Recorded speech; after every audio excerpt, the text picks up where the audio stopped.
All right, Commitment Sunday. Oh, my goodness. I know that the last thing everybody always says about church is, I don't know about the church, and I'm always asking about money. I'm going to have some fun with you today about how that is relevant in our daily lives. I'm going to make it very simple, and don't ask. I would not ask you if I don't believe it and practice it myself. I've been here long enough. I think most of you would know that I love generosity. In fact, the more that I make, the more I love to give. I'll give you the person that I follow to this is John Wesley. He said, make as much as you can so you can save as much as you can so you can give as much as you can. And I'm really saying this for any of the retirees looking into that space, both for my parents, my in-laws, where you're getting to retirement, you want enough to live off of. I really hope if I die and Tara is left, she will have enough money to live off of. When the last of us dies, I hope, if she goes first, I hope I die with nothing. Here's my point. I want to give it all away. Why would I not want to give it and enjoy it while I can? You know what I mean? And being able to do that is a very special spirit. That's a different way to live than really what we see in our culture today. And I'm going to give you the juxtaposition of two churches we're going to look at. So Commitment Sunday, capital funds, we're trying to raise funds for. This one now is the bathrooms and the flooring. So if you add to capital funds, what you're saying is, yes, I'll help out. It's just like your house. You got to add a little bit, put a little bit extra away so you can afford either the new roof or the water heater or whatever. So that's our campaign. And here is, give me that, Emma, give me that one with the 4 people. We always use this as just a reference point. If you're new here, then you're seeking a church of faith and a community of faith. You're the guest. If you came to my Thanksgiving, our Thanksgiving, and you were a guest with somebody, just come in. You don't have to bring food. Anybody have that family member that doesn't bring something? Oh, man. That's the one you are family. You've been around for 20 years. Bring something. Fine. Right? Cousin Eddie. So you know what it means when you're part of the family. So if you've been a part of the church, then we know that this is a discipleship. So notice the difference is just like your salvation. I accept Jesus Christ, my personal Lord and Savior. I become a part of the family. Now I bring something. That bringing something is discipleship. My wife and I struggled with that early on. I joke about how the power was turned off. We were struggling to tithe, and we gave God whatever was left. We were very broke. And then all of a sudden we reversed that. We call it's in the Bible, it's called first fruits, and we wanted to give the tithe first. And we didn't know how we'd make ends meet, but it worked. And so if you're a supporter, you're like, I'm trying to support when we have the Christmas shoe boxes, or I bring in some candy for trunk or treat. Really what we grow in discipleship is that disciplined giving, the contributors and the legacy builders. Our contributors, maybe it's not the tithe, but you're saying weekly, I prayerfully give this first to God, and then I know God will provide for the rest. Our legacy builders, we really, we don't have the building and we don't have staffing if we don't have those that are giving significantly towards the tithe and making that kind of contribution. So that's the space that we're in. Well, let me share how this works today. I'm going to tell you the tale of 2 churches. Let me show you the map. Paul planted churches all around the Roman Empire. I just shared this with the young people in our Reach Up class.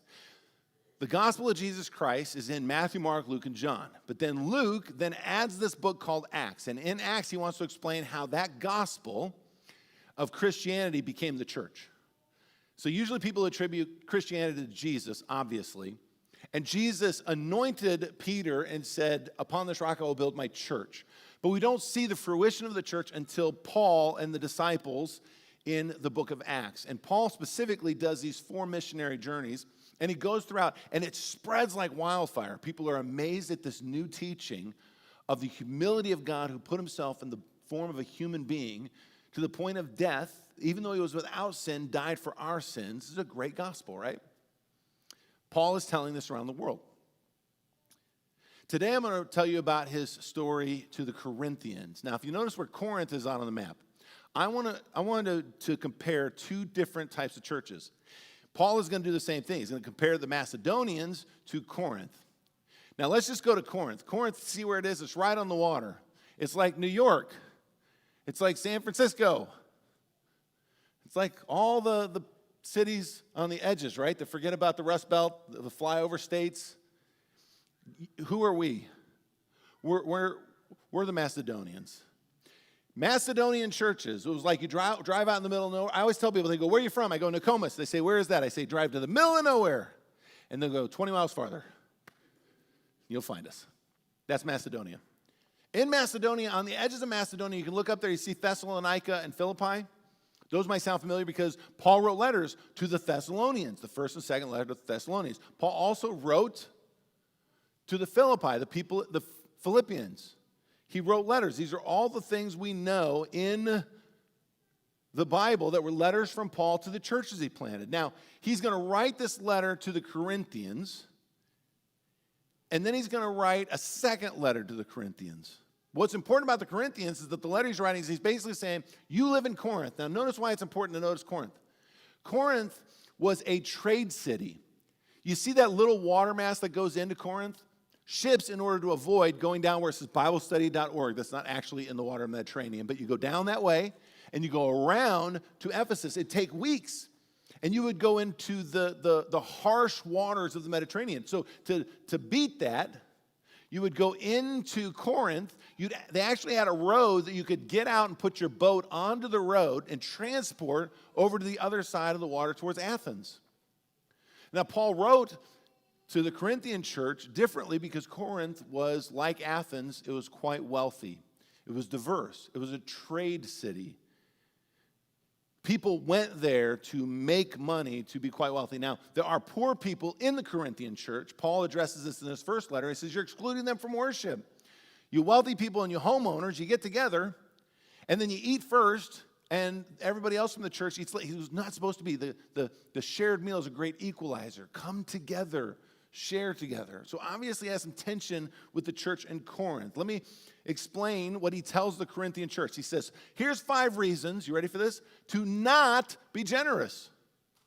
Let me tell you why you shouldn't be generous. You ready this morning?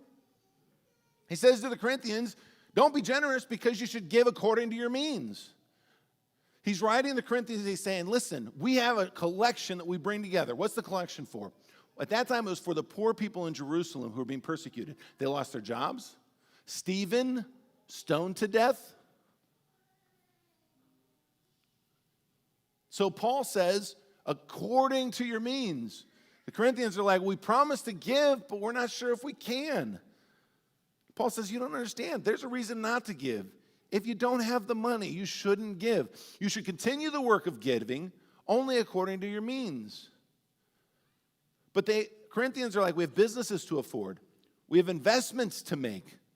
Here's a really big one. We have other gods locally to support. Anybody feel like you have other gods to support? Anybody feel like you're at the worship of your kids' sporting events?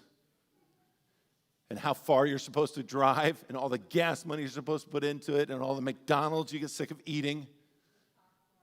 Oh, it's just never ending. And I laughed, and then they raised their prices. Anybody gone to that I almost lost it. I won't say the town or the school, but apparently for Mustang basketball, you can charge whatever you want. And I walked in with a handful of little munchkins, and they were like, that'll be $28. I'm like, to get into a 4th grade basketball game? Yep. I'm like, I'm only paying for these, not the rest of them. Those are strangers. They're not with me. She's like, oh, it's $6 a person. I'm sorry. Oh, I bet you are. Can you take the knife out of my back while I walk in? We know the worship to those other idols. That's what the Corinthians were saying. We can't afford it. We have other things going on. So I get that. Paul isn't appealing to the Corinthians to give what they don't have.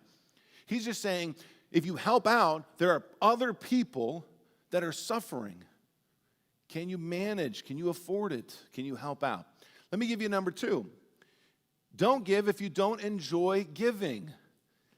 Anybody go into that drive-through or Taco Bell was great at this. You ever go through and they're like, I can't even say it without getting mad. Did you say it?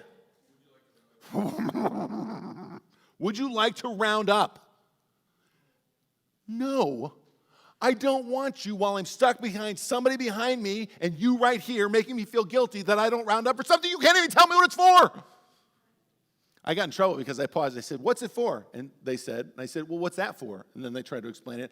And then I said, well, I don't understand exactly what it's for. And they go, I don't either, man. Do you want to order or not? Thank you. Don't catch me to round. I tell you what.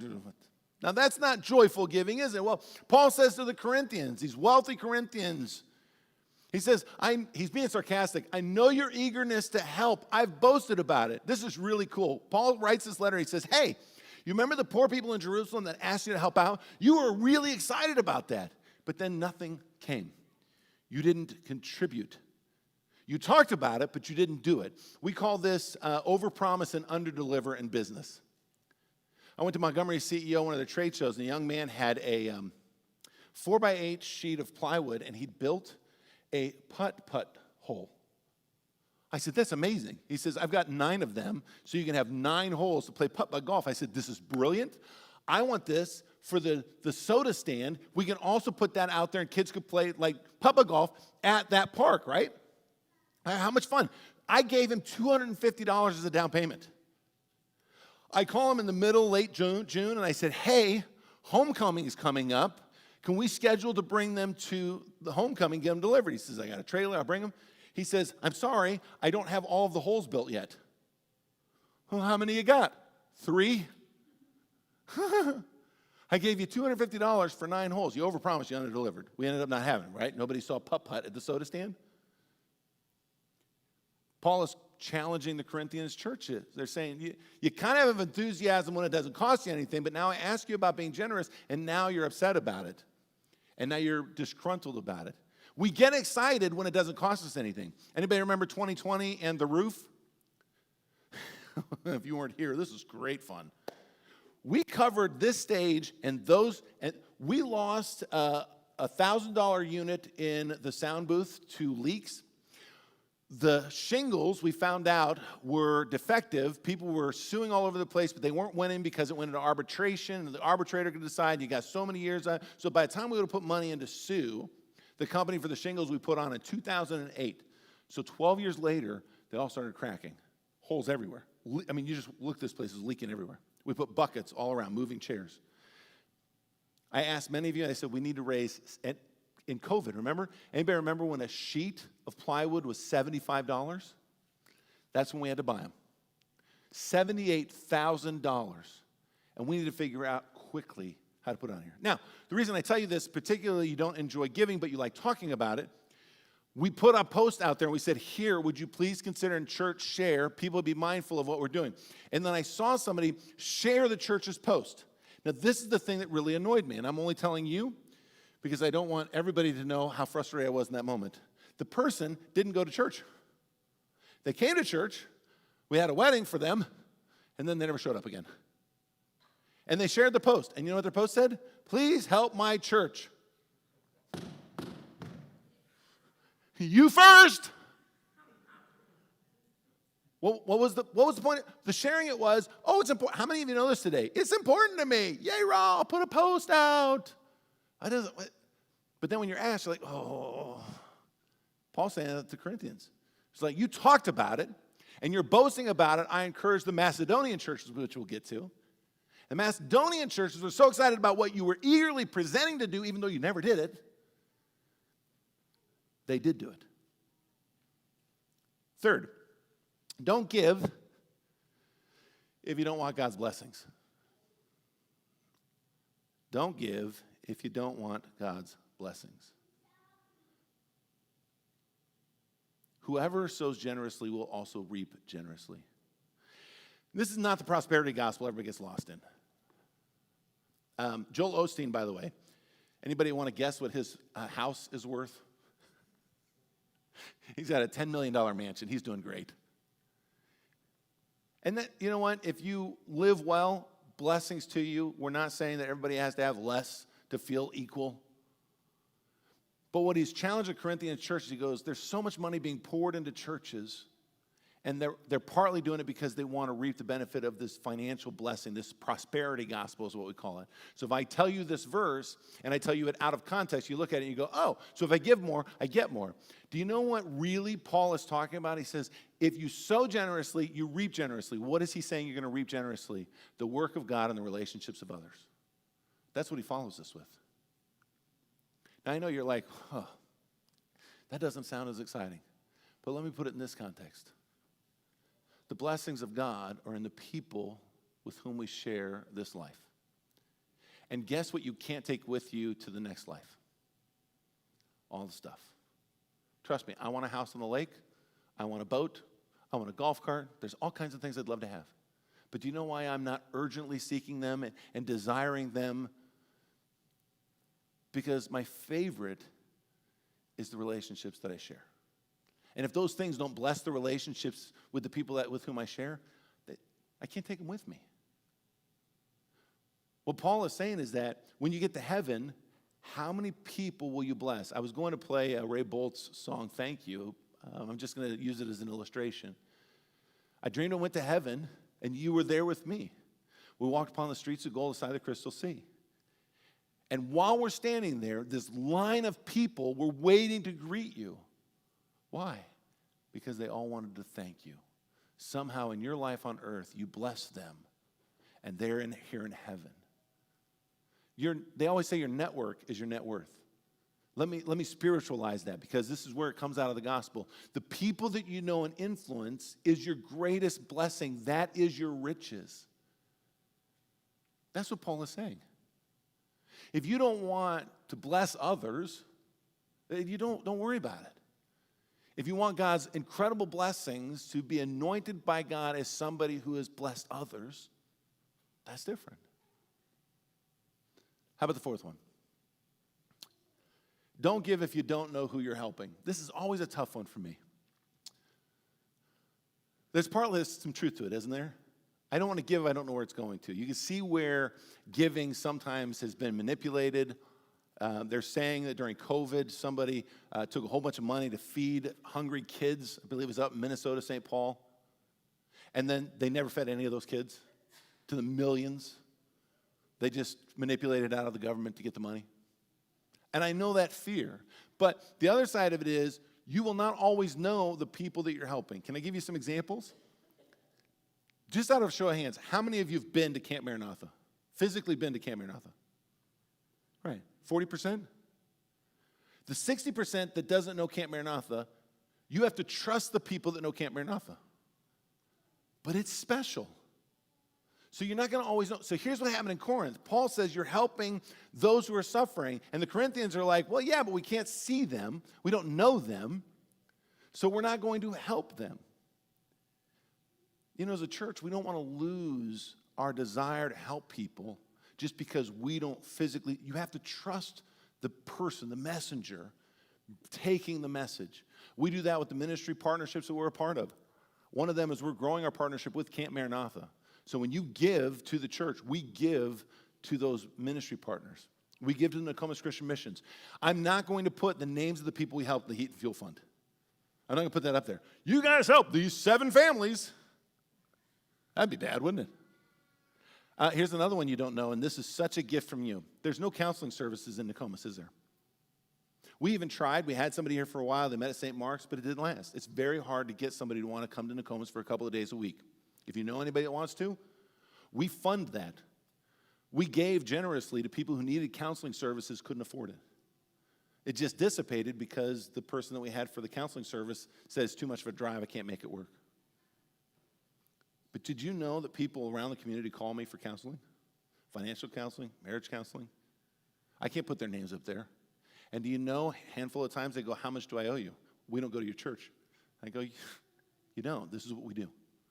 The church affords me the opportunity to invest in our community. And if that helps your family be better, then we're better too. The one that was my favorite illustration on this is we just had our Board of Deacons meeting Monday night. And we tried to figure out what we should be giving to our FBC network. But I'm at the center of the network trying to really help the Hillsborough Church. And I didn't know how much the deacons know about the Hillsborough Church. And they've been blessed and they've been growing, and Breck's been doing a great job.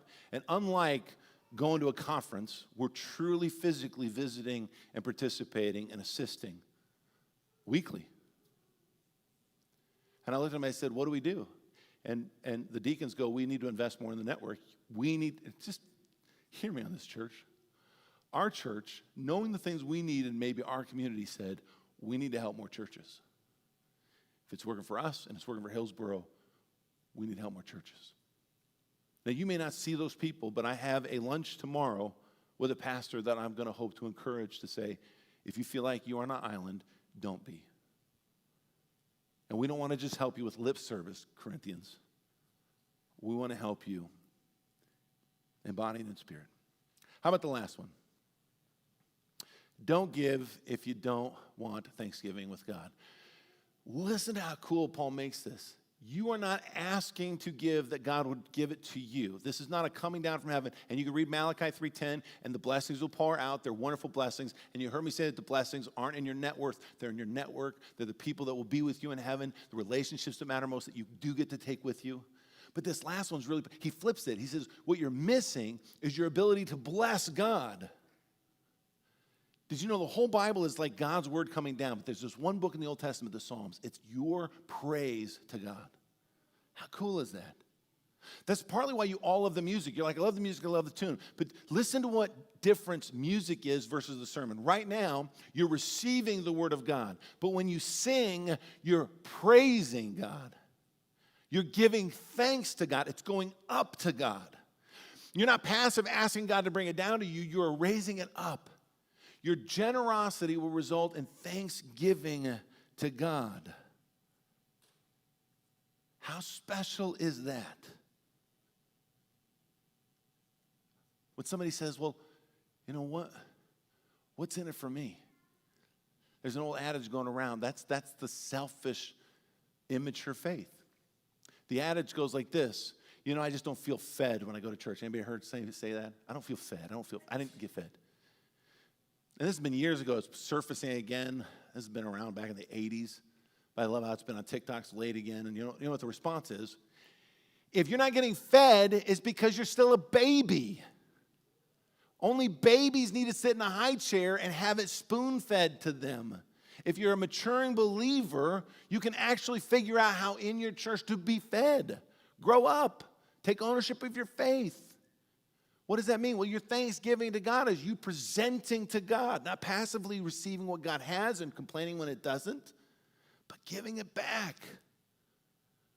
Can you imagine Jesus saying, thank you because you've brought this to the shared meal, to the Thanksgiving service? And I don't mean physically, literally the meal. Well, what do you bring to the family of God? When you do, how special is that to feel like you're a part of the family? I'm not just a guest. This is not just in it for me. I contribute. So can we review for a minute? This is my dad's ability to put a spin on it. He would always make you uncomfortable, and he's like, oh, you're always sticking it to me, all the things and then you get a little spin at the end. Here's the switch. You're not the Corinthians. I gave you that sermon about all the things the other churches might do. There are churches out there like that. They put all the money into production, presentation. I've been here long enough. We're Maccabeans. We're the church that doesn't have a lot, but we give what we have. We give according to our means. I've yet to run into some of you that aren't eager to help. You catch me at the end and you go, if you know of anybody, let me know. And we reap generously in the relationships that we share together. And you don't know the people that you bless. I can't put their names on the screen, but there are many. And as a result, this space is Thanksgiving with God.